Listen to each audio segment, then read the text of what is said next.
మొత్తానికి సర్పంచ్ అభ్యర్థులకు సంబంధించిన ఎన్నికలు 3 విడతల్లో ముగిసిపోయినాయి. ఈ 3 విడతల్లో కూడా కాంగ్రెస్ పార్టీ కొంత మెజారిటీ కనబరిచింది. ఇందులో అనుకున్నంత స్థాయిలో వాళ్ళు గెలవకపోయినా కూడా కొంత మెజారిటీ ఇచ్చే ప్రయత్నం చేసిర్రు.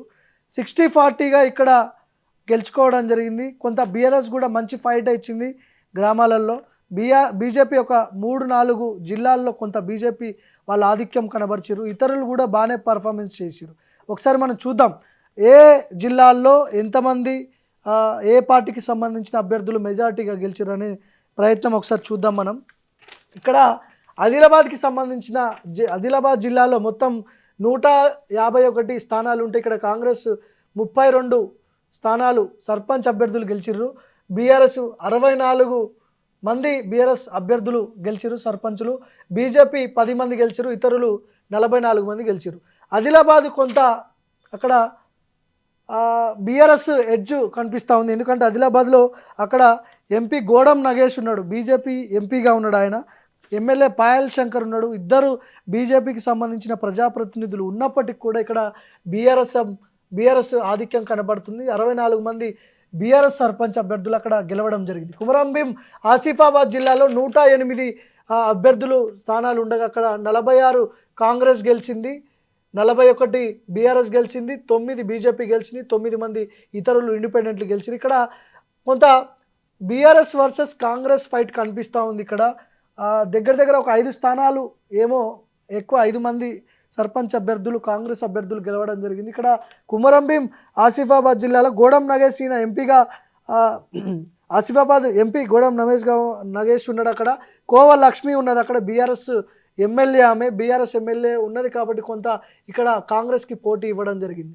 సో ఇక్కడ నిర్మల్ ఏలేటి మహేశ్వర్ రెడ్డి ఉన్నాడు, బీజేఎల్పీ లీడర్గా ఉన్నాడు. అక్కడ ఆయన ప్రాతినిధ్యం వహిస్తున్నటువంటి కాన్స్టిట్యున్సీ కాబట్టి ఇక్కడ 133 సర్పంచ్ స్థానాలు ఉంటే 32 కాంగ్రెస్ గెలిచింది, బీఆర్ఎస్ 6 గెలిచింది, బీజేపీ 73 గెలిచింది, ఇతరులు 22.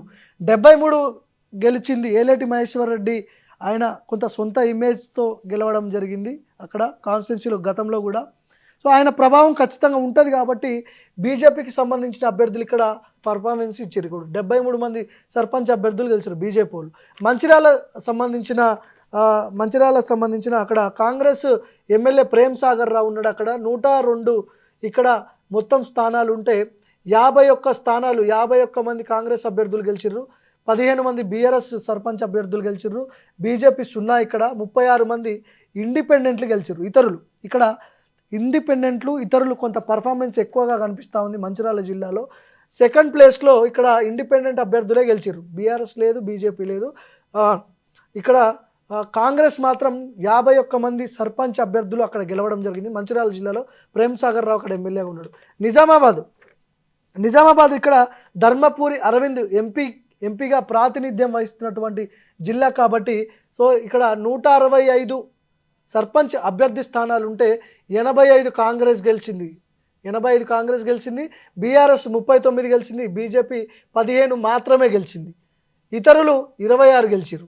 ఇక్కడ కొంత ఫైట్ జరిగింది బీఆర్ఎస్ వర్సెస్ కాంగ్రెస్ గానే చూడాలి మనం. కొంత కాంగ్రెస్ గెలిచింది, అక్కడ కొంత కాంగ్రెస్ గెలిచింది, ఎడ్జ్ ఉంది. సో బీజేపీ కొంత ఇక్కడ పట్టు కోల్పోయినట్టుగానే కనిపిస్తూ ఉంది. ఎందుకంటే పవర్ఫుల్ లీడర్ నిజామాబాద్ ఎంపీగా ఉన్నాడు. ఆయన రెండోసారి ఎంపీగా పనిచేస్తున్న నేపథ్యంలో మరి ఆయన పర్ఫార్మెన్స్ పెద్దగా ఏం కనిపించట్లేదు ఇక్కడ బీజేపీది. సో నిజామాబాద్లో 15 మంది మాత్రమే బీజేపీ సర్పంచ్ అభ్యర్థులు గెలిచారు, 85 మంది కాంగ్రెస్ అభ్యర్థులు గెలిచారు. ఇక కామారెడ్డి ఇది కొంత 168 సర్పంచ్ స్థానాలు ఉంటే ఇక్కడ 126 మంది కాంగ్రెస్ అభ్యర్థులు గెలిచారు, బీఆర్ఎస్ 21 మంది గెలిచారు, 4 మాత్రమే బీజేపీ అభ్యర్థులు గెలిచారు, ఇతరులు 17 మంది గెలిచారు. కామారెడ్డి కొంత డిఫరెంట్ కాన్స్టిట్యున్సీ ఇది. ఇక్కడ ఇద్దరు ముఖ్యమంత్రుల మీద గెలిచినటువంటి ఎమ్మెల్యే కాటిపల్లి వెంకటరమణారెడ్డి, ఆయన పర్ఫార్మెన్సు అంతంత మాత్రంగానే కనిపిస్తోంది, పెద్ద పర్ఫార్మెన్స్ లేదు. 4 బీజేపీ సర్పంచ్ అభ్యర్థులు మాత్రమే అక్కడ కామారెడ్డిలో గెలవడం జరిగింది. కరీంనగర్లో బండి సంజయ్ ఆయన కరీంనగర్ ఎంపీగా ఉన్నాడు, ఎమ్మెల్యేగా గంగుల కమలాకర్ కొనసాగుతున్నాడు బీఆర్ఎస్ పార్టీ నుంచి. ఇక్కడ 111 స్థానాలు ఉంటే 38 కాంగ్రెస్ గెలిచింది, 38 బీఆర్ఎస్ గెలిచింది, బీజేపీ 19, ఇతరులు 16. సో ఇక్కడ బండి సంజయ్ వర్సెస్ గంగుల కమలాకర్గా పోటీ చూడొచ్చు మనం. ఇద్దరు కూడా సమానంగా 38 సర్పంచ్ అభ్యర్థులు గెలవడం జరిగింది. కాంగ్రెస్ 38, బీఆర్ఎస్ 38. సో కొంత బెల్ట్ మొత్తం బీఆర్ఎస్ బీజేపీ మిక్స్డ్ ఇది ఉంటుంది కాబట్టి సో సమానంగా గెలవడం జరిగింది. కొంత సంజయ్ ప్రభావం పడ్డది కాబట్టి అక్కడ 38 మంది కాంగ్రెస్ 38 మంది కాంగ్రెస్ ఈ కరీంనగర్ టాపిక్ ఒకటి మళ్ళీ చెప్తా ఎడిటర్కి. కరీంనగర్ టాపిక్ మళ్ళీ చెప్తా, ఇది తీసేసి మళ్ళీ చెప్పండి, మళ్ళీ రీటేక్ చేసుకో. దాన్ని రీటేక్ నువ్వు కాదు, ఎడిటర్ చేసుకుంటాడు. సో కరీంనగర్లో 111 స్థానాలు ఉన్నాయి. ఇక్కడ కాంగ్రెస్ 38 గెలిచింది, బీఆర్ఎస్ 38 గెలిచింది, బీజేపీ 19 గెలిచింది, ఇతరులు 16. కాంగ్రెస్ పార్టీకి సంబంధించిన అభ్యర్థులు 38, బీఆర్ఎస్ వాళ్ళు 38. ఇక్కడ కరీంనగర్ ఎంపీగా బండి సంజయ్ ఉన్నాడు. సంజయ్ నేతృత్వంలో 19 మంది బీజేపీ అభ్యర్థులు గెలిచిర్రు. బీఆర్ఎస్ నుంచి 38, అంటే ఇక్కడ గంగుల కమలాకర్ పర్ఫార్మెన్స్ ఇది, 38 మంది ఆయన నేతృత్వంలో గెలిచిర్రు అనుకోవచ్చు. కాంగ్రెస్ కరీంనగర్లో ఆయన ఎవరు జీవన్ రెడ్డి ప్రభావం కూడా పడే అవకాశం ఉంది. ఇక్కడ జీవన్ రెడ్డి ఆయన అధికార పార్టీ ఉంది, అందులో కూడా జీవన్ రెడ్డి ఆయన ఎమ్మెల్సీగా ఉన్నాడు కాబట్టి ఆయనది కూడా కొంత ప్రభావం పడే అవకాశం ఉంది. కాబట్టి కరీంనగర్లో కాంగ్రెస్ వర్సెస్ బీఆర్ఎస్గా చూడొచ్చు మనం. బీజేపీ కూడా కొంత ఫైట్ ఇచ్చినప్పటికీ కూడా 19 మంది అభ్యర్థులు మాత్రమే గెలిపించుకున్నారు వాళ్ళు. జగిత్యాల డాక్టర్ సంజయ్ ఆయన బీఆర్ఎస్ టు కాంగ్రెస్, బీఆర్ఎస్లో గెలిచి కాంగ్రెస్లో పోయాడు. 119 స్థానాలు ఉంటే ఇక్కడ 66 కాంగ్రెస్ గెలిచింది, 37 బీఆర్ఎస్ గెలిచింది, బీజేపీ 6 గెలిచింది, ఇతరులు 10 మంది గెలిచారు. సో పెద్దపల్లి ఇక్కడ గడ్డం వంశీకృష్ణ ఆయన ఎంపీగా ఉన్నాడు, కాంగ్రెస్ ఎంపీగా ఉన్నాడు కాబట్టి 91 స్థానాలు ఉంటే దీంట్లో 67 కాంగ్రెస్ గెలిచింది, 18 బీఆర్ఎస్ గెలిచింది, 3 బీజేపీ అభ్యర్థులు గెలిచారు, 3 ఇతరులు గెలిచారు. రాజన్న సిరిసిల్ల జిల్లా కేటీఆర్ ప్రాంతం, అది కేటీఆర్ అడ్డా. అది ఇక్కడ 87 స్థానాలు ఉంటే 15 కాంగ్రెస్ గెలిచింది, 43 బీఆర్ఎస్ గెలిచింది, 10 బీజేపీ గెలిచింది, 19 ఇతరులు గెలిచారు. సో ఇక్కడ కొంత బీజేపీ కూడా పర్ఫామ్ చేసింది, 10 మంది సర్పంచ్ అభ్యర్థులు గెలిపించుకున్నారు. ఇక్కడ 43 ఎందుకు గెలిచిందంటే కేటీఆర్ ప్రాతినిధ్యం వహిస్తున్నటువంటి ప్రాంతం కాబట్టి కొంత ఈ ప్రాంతంలో ఆయన గత 10 ఏళ్ల నుంచి ఉన్నాడు కాబట్టి కొంత అక్కడ ఖచ్చితంగా మెజార్టీ అభ్యర్థులు గెలిచే అవకాశాలు ఉన్నాయి కాబట్టి 43. ఇక్కడ కాంగ్రెస్ 15 మాత్రమే సర్పంచ్ అభ్యర్థులు గెలవడం జరిగింది. మెదక్ ఇక్కడ 183 స్థానాలు ఉన్నాయి అభ్యర్థులు, 183 స్థానాలు ఉంటాయి. ఇక్కడ 72 కాంగ్రెస్ గెలిచింది, 84 బీఆర్ఎస్ గెలిచింది. ఇది కూడా బాగానే ఉంది. ఇక్కడ మైనంపల్లి రోహిత్ ఎమ్మెల్యేగా ఉన్నాడు మెదక్ ప్రాంతంలో. ఇది కాంగ్రెస్కి దెబ్బ అనుకోవచ్చు నాకు తెలిసి. ఎందుకంటే మైనంపల్లి హనుమంతరావు ఆయన చాలా పెద్ద లీడరు, మెదక్ ప్రాంతంలో చాలా పట్టున్న లీడరు. ఆయన కొడుకు మళ్ళా అక్కడ ఎమ్మెల్యేగా ఉన్నాడు, అయినా కూడా కాంగ్రెస్ పెద్ద పర్ఫార్మెన్స్ ఏం చూపించలేదు. 84 బీఆర్ఎస్ గెలిచింది. 84 బీఆర్ఎస్ గెలవడానికి హరీష్ రావు పాత్ర ఉంటుంది, కేటీఆర్ పాత్ర ఉంటుంది, కేసీఆర్ పాత్ర ఉంటుంది. కొంత బీఆర్ఎస్ బెల్ట్ ఈ టీం ముగ్గురు, ఈ కేటీఆర్ కేసీఆర్ హరీష్ రావు, ఈ ముగ్గురు సంబంధించిన బెల్ట్ ఇక్కడ ఉంటుంది, ఏది మన మెదక్లా. సో అందుకే బీఆర్ఎస్ ఇక్కడ మెజారిటీ గెలిచింది, 84 స్థానాలు గెలిచింది. సంగారెడ్డి 234 స్థానాలు ఉంటే 167 కాంగ్రెస్ గెలిచింది, 54 బీఆర్ఎస్ గెలిచింది, 5 బీజేపీ గెలిచింది, 8 ఇతరులు గెలిచారు. ఇక్కడ బీఆర్ఎస్ 54 గెలిచింది. సో ఇక్కడ సంగారెడ్డికి సంబంధించిన చింతా ప్రభాకర్ రెడ్డి ఉన్నాడు, చింతా ప్రభాకర్ కావచ్చు, బీఆర్ఎస్ పార్టీకి సంబంధించిన ఎమ్మెల్యే ఉన్నాడు. కొంత ఫైట్ ఇచ్చినప్పటికి కూడా కానీ ఒక 70% ఇక్కడ కాంగ్రెస్ పార్టీ ఆధిక్యంలో ఉన్నట్టు మనకు కనిపిస్తూ ఉంది. వాళ్ళే మెజార్టీగా గెలవడం జరిగింది ఇక్కడ. సో వికారాబాద్ ఇక్కడ గడ్డం ప్రసాద్ ఆయన స్పీకర్గా కొనసాగుతున్నాడు, కాంగ్రెస్ పార్టీ ఎమ్మెల్యేగా అక్కడ గెలిచిండు, ఇప్పుడు స్పీకర్ స్థానంలో ఉన్నాడు. కాబట్టి ఇక్కడ 157 స్థానాలు ఉంటే కాంగ్రెస్ 95 గెలిచింది, బీఆర్ఎస్ 48, బీజేపీ 5, ఇతరులు 9. సో సిద్దిపేటలో 163 స్థానాలు ఉంటే 68 కాంగ్రెస్ గెలిచింది, 62 బీఆర్ఎస్ గెలిచింది, 6 బీజేపీ గెలిచింది, 27 ఇండిపెండెంట్లు గెలిచారు. కొంత ఇక్కడ ఫైట్ కాంగ్రెస్ వర్సెస్ బీఆర్ఎస్గానే ఫైట్ చూడొచ్చు మనం, ఎందుకంటే పెద్దగా తేడా ఏం లేదు. ఇక్కడ 68 గెలిచింది, వీళ్ళు 62 గెలిచింది బీఆర్ఎస్. మంచి గట్టి పోటీ అయితే ఇచ్చారు. హరీష్ రావు నేతృత్వంలో ఈ ఫైట్ అయితే కొనసాగింది. పెద్ద ఇది గెలిపే కాదు, నన్ను అడిగితే సిద్దిపేట ప్రాంతంలో ఈ సర్పంచ్ అభ్యర్థులు గెలిచారు కదా, ఇది గెలిపే కాదు. ఎందుకంటే హరీష్ రావు ప్రభావం ఎక్కువ ఉంటుంది కాబట్టి వాళ్ళు పోటీ ఇవ్వడం జరిగింది. మహబూబ్ నగర్ డీకే అరుణ అక్కడ పార్లమెంటు పరిధిలోకి వస్తుంది కాబట్టి 133 స్థానాలు ఉంటే 66 కాంగ్రెస్ గెలిచింది, 50 బీఆర్ఎస్ గెలిచింది, 5 బీజేపీ గెలిచింది. మరి ఇక్కడ బీజేపీ పర్ఫార్మెన్స్ ఏం లేదు, కాంగ్రెస్ వర్సెస్ బీఆర్ఎస్ఏ ఉంది. ఇక్కడ ఎన్ఎం శ్రీనివాసరెడ్డి కాంగ్రెస్ పార్టీ ఎమ్మెల్యేగా ఉన్నాడు మళ్ళీ, అయినా కూడా ఇక్కడ కొంత అంటే బీఆర్ఎస్ గట్టి ఫైటే ఇచ్చిందని చెప్పుకోవచ్చు మహబూబ్ నగర్లో. ఎందుకంటే ఎక్కువ ఇంకా వీళ్ళు గెలవాల్సిన అవసరం ఉండే కాంగ్రెస్ పార్టీ అభ్యర్థులు. సో వనపర్తి విషయానికి వద్దాం. వనపర్తిలో కాంగ్రెస్ తుది మెగారెడ్డి ఎమ్మెల్యేగా ఉన్నాడు. అక్కడ ఎంపీ మల్లూరు రవి పార్లమెంటు ప్రాంతానికి వస్తుంది అక్కడ. సో ఇక్కడ వీళ్ళు 87 స్థానాలు ఉంటే 49 కాంగ్రెస్ గెలిచింది, బీఆర్ఎస్ 22, బీజేపీ 4, 12 ఇతరులు. నాగర్ కర్నూలు కూచుకుల రాజేశ్వర రెడ్డి కాంగ్రెస్ పార్టీ ఎమ్మెల్యేగా ఉన్నాడు. ఆయన మల్లు రవి పార్లమెంట్ ప్రాంతానికి సంబంధించిన పరిధిలోకి వస్తుంది. నాగర్ కర్నూలు ప్రాంతంలో మల్లు రవి ఎఫెక్ట్ కూడా ఉంటుంది కాబట్టి కొంత కాంగ్రెస్ ఇక్కడ 99 గెలిచింది, బీఆర్ఎస్ 35, బీజేపీ 1, 17 ఇతరులు గెలిచారు. నారాయణపేటలో పర్ణికారెడ్డి ఎమ్మెల్యేగా ఉన్నారు.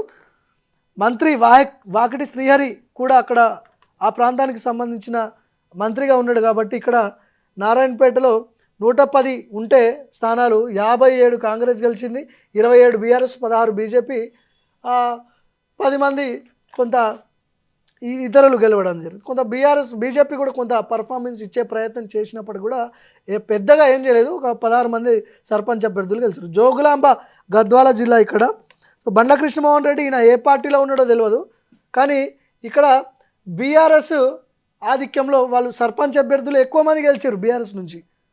కాంగ్రెస్ పార్టీలో 24 మంది మాత్రమే గెలిచారు, 75 మంది టోటల్గా ఉంటే బీఆర్ఎస్ 31, 24 కాంగ్రెస్, 0 బీజేపీ, 20 మంది ఇతరులు గెలిచారు. బండ్ల కృష్ణమోహన్ రెడ్డి ఎవరు? నిన్న స్పీకర్ క్లీన్ చీట్ ఇచ్చినటువంటి 5 మంది ఎమ్మెల్యేలో బండ్ల కృష్ణమోహన్ రెడ్డి ఒకడు.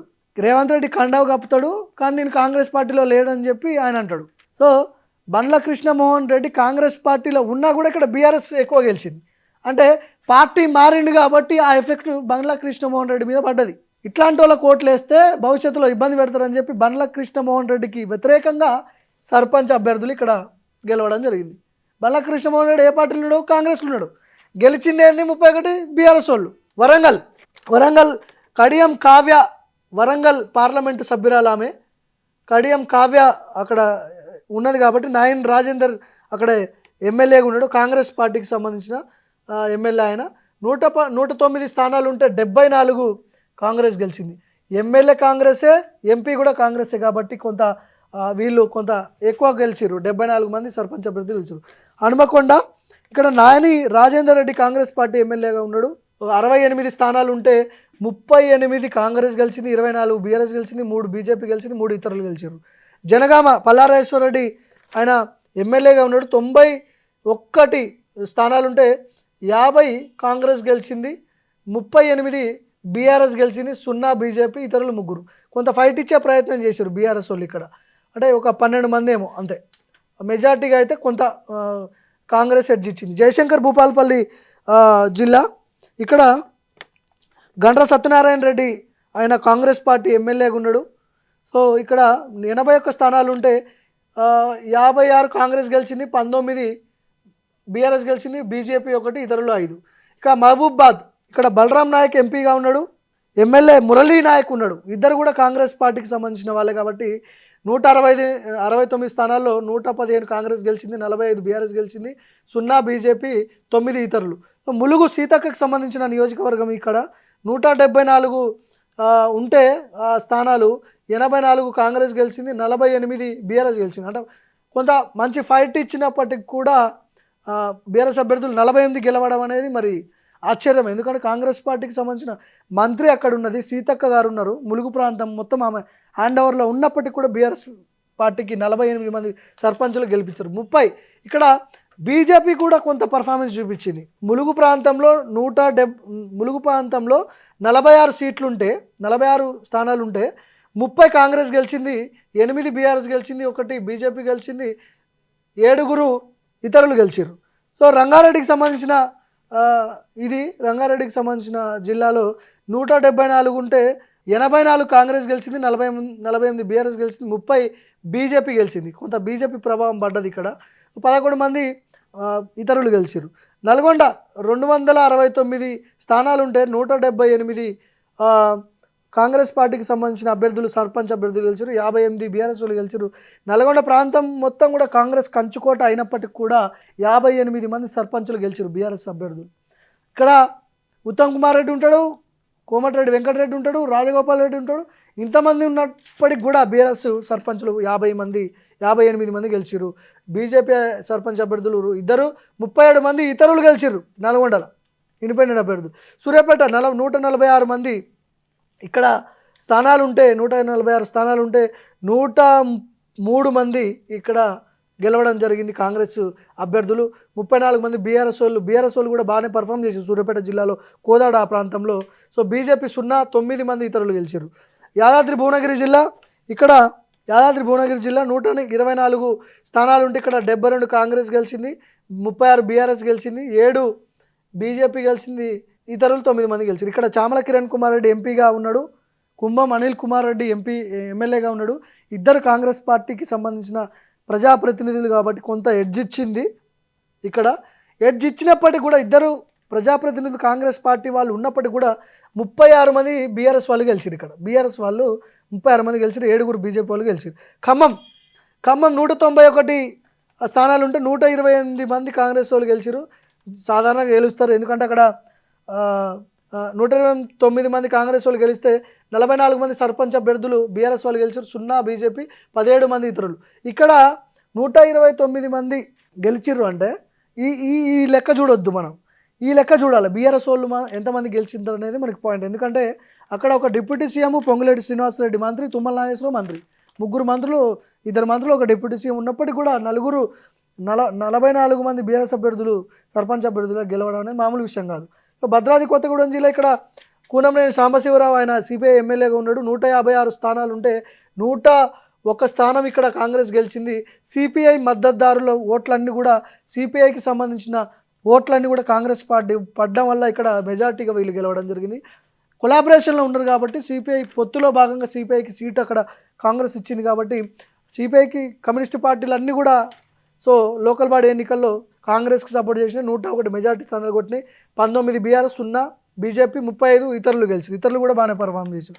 మొత్తానికి గెలిచింది ఎవరు అంటే కాంగ్రెస్ పార్టీకి సంబంధించిన అభ్యర్థులు 1వ దశలో 2425 మంది గెలిచారు, 2వ దశలో 2299 మంది గెలిచారు, 3వ దశలో 2286 మంది గెలిచారు. ఏది కాంగ్రెస్ పార్టీకి సంబంధించిన అభ్యర్థులు 3 దశల్లో వాళ్ళు గెలిచినటువంటి మొత్తం ఓవరాల్గా గెలిచినటువంటి అభ్యర్థులు 7010 మంది కాంగ్రెస్ సర్పంచ్ అభ్యర్థులు గెలిచారు. ఇక బీఆర్ఎస్ సర్పంచ్ అభ్యర్థులు మొదటి దశలో 1168 మంది గెలిచారు, 2వ దశలో 1192 మంది గెలిచారు, 3వ దశలో 1142 మంది గెలిచారు. ఓవరాల్గా బీఆర్ఎస్ సర్పంచ్ సభ్యుల సంఖ్య 3502 మంది మొత్తం బీఆర్ఎస్కి సంబంధించిన సర్పంచ్ అభ్యర్థులు గెలిచారు. బీజేపీకి సంబంధించిన సర్పంచ్ అభ్యర్థులు 1వ దశలో 189 మంది, 2వ దశలో 257 మంది, 3వ దశలో 242 మంది, మొత్తం ఓవరాల్గా బీజేపీకి సంబంధించిన సర్పంచ్ అభ్యర్థులు గెలిచింది 688 మాత్రమే. ఇతరులు బీజేపీ కంటే ఇతరులు కొంత ఎక్కువ పర్ఫామ్ చేశారు. ఇతరులు ఇండిపెండెంట్ అభ్యర్థులు ఫస్ట్ దశలో 189 మంది గెలిస్తే 2వ దశలో 578 మంది గెలిచారు, 3వ దశలో 479 మంది గెలిచారు. మొత్తం ఇండిపెండెంట్ అభ్యర్థులు 1505 మంది గెలిచారు. కాంగ్రెస్ పార్టీ ఒక లెసన్ నేర్చుకోవాలి. గతంలో బీఆర్ఎస్ పార్టీ అధికారంలో ఉన్నప్పుడు 75% లోకల్ బాడీ ఎన్నికల్లో బీఆర్ఎస్ గెలిచింది. మీరు గెలిచింది ఎంత? 60-40, పెద్ద ఎడ్జేం రాలే మీకు. అంటే 70-80% ఉండాలి. మీరు అధికార పార్టీలో ఉన్నారు కాబట్టి, అధికార పార్టీ మీది కాబట్టి 70-80% మీకు మెజార్టీ వస్తేనే మీరు గెలిచినట్టు లోకల్ బాడీ ఎన్నికల్లో. సో మీకు అంత పర్ఫార్మెన్స్ రాలేదు. మీరు టగ్ ఆఫ్ వార్ ఫైటే జరిగింది. బీఆర్ఎస్ వర్సెస్ కాంగ్రెస్ పార్టీనే లోకల్ బాడీ ఎన్నికల్లో జరిగింది. కొంతమంది ఇండిపెండెంట్ గెలిచిన అభ్యర్థులందరూ ఎట్లయినా కాంగ్రెస్ పార్టీలో పోతారు కాబట్టి సో మీ పర్ఫార్మెన్స్ ఏం కనిపించలేదు, మీరు ఇచ్చినటువంటి గ్యారంటీలు అమలు చేయలేదు. కాబట్టి లోకల్ బాడీ ఎన్నికల్లో మీకు ఇది ఒక గుణపాఠంగానే చెప్పుకోవచ్చు. 2028 ఎన్నికల్లో మీ పర్ఫార్మెన్స్ ఇట్లనే ఉంటే, మీరు ఇచ్చిన హామీలు నెరవేర్చకపోతే 2028 ఎన్నికలు ఖచ్చితంగా మీకు మీద దెబ్బపడే అవకాశం ఉంది. ప్రభుత్వం కూడా వచ్చే అవకాశాలు చాలా తక్కువగా ఉన్నాయి. మీరు అధికారంలో ఉన్న పార్టీ మెజారిటీగా ఎవరు గెలవాలి? అధికారంలో ఉన్న పార్టీయే గెలవాలి. కానీ బీఆర్ఎస్ అక్కడ టగ్ ఆఫ్ ఫర్ ఫైట్ ఇచ్చిందంటే మీ ఫెయిల్యూర్ ఇక్కడే అర్థమవుతుంది. మీరు ఇచ్చినటువంటి హామీలను గాలికి వదిలేసి ఈ ఎలక్షన్ల మీద ఫోకస్ పెట్టి ఎలక్షన్లకు దిగితే గిట్లనే ఉంటాయి. సో మీరు ఇకనైనా ఇచ్చినటువంటి హామీలను అమలు చేయకుండా మీరు ఎన్నికలకు పోతే మాత్రం ఇదే రిజల్ట్ అసెంబ్లీ ఎన్నికల్లో కనుక అటు ఇటు అయిందనుకో, ఒక 5-10 మంది 5 ఎమ్మెల్యేలు 6 ఎమ్మెల్యేలు ఇటు పడ్డరనుకో, కథమైపోతారు. ఇక ఆలోచించుకొని మీరు ఇచ్చిన హామీలను నెరవేర్చాలని చెప్పి ప్రజలందరూ కోరుకుంటున్నారు.